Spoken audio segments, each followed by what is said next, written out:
You've probably noticed in the background of a lot of my videos, my display case. Let me show you a little bit of what's inside. I built everything here except for one model, this yellow Jeep. My son built this for me when he was about 7 years old. He actually spray painted it from a can, chose all the colors. It's really a cool mix. I love the yellow exterior and the red seats. It's just like so bright.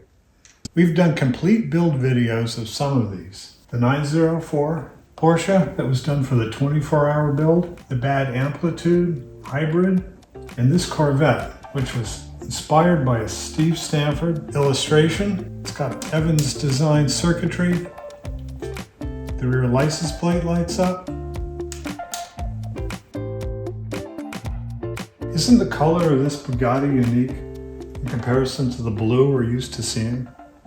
I'll tell you why I chose it. My plan was to replicate a Bugatti 35B race car. The monogram kit as it comes is a street car. A little modification on my part. I wanted to get away from some of the more predictable, certainly the blue that we've seen. I found this very unique looking yellow car that raced in the Targa Florio. It was driven by Elizabeth Yurkovic. She did really well in the race. She led at some points. I wanted it to have that kind of weathered look to it. All those cars had that then because a lot of the roads were dirt. Also a lot of engine grime that would get all over the cars. Over that bright blue monogram plastic, I laid on some primer.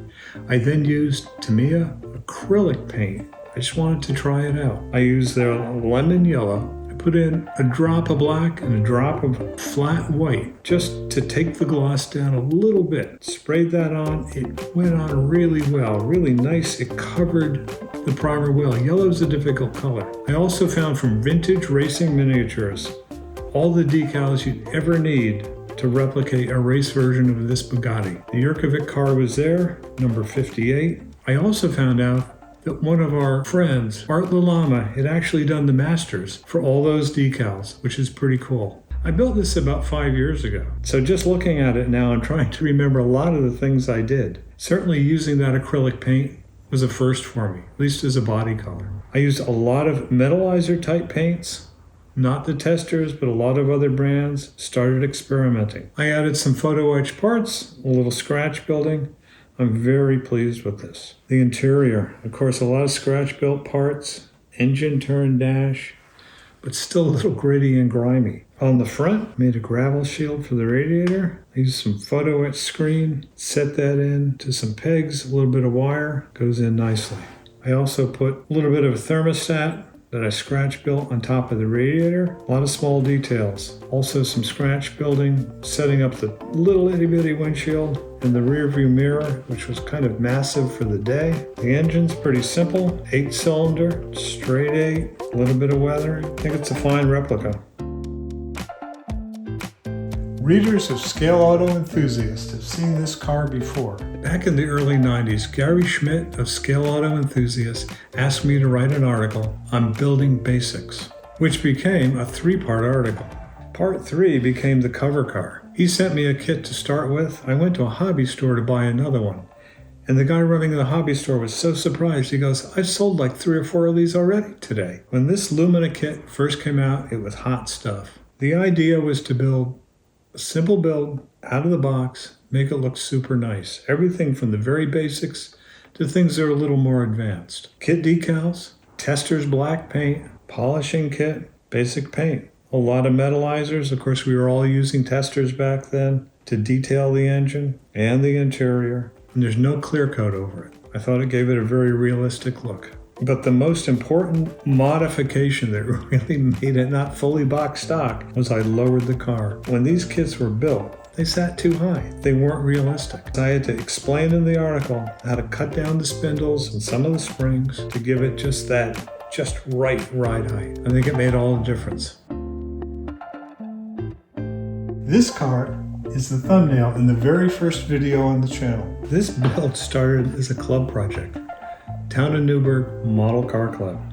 Every year we do a theme build. This was back when the TV show Overhauling was popular.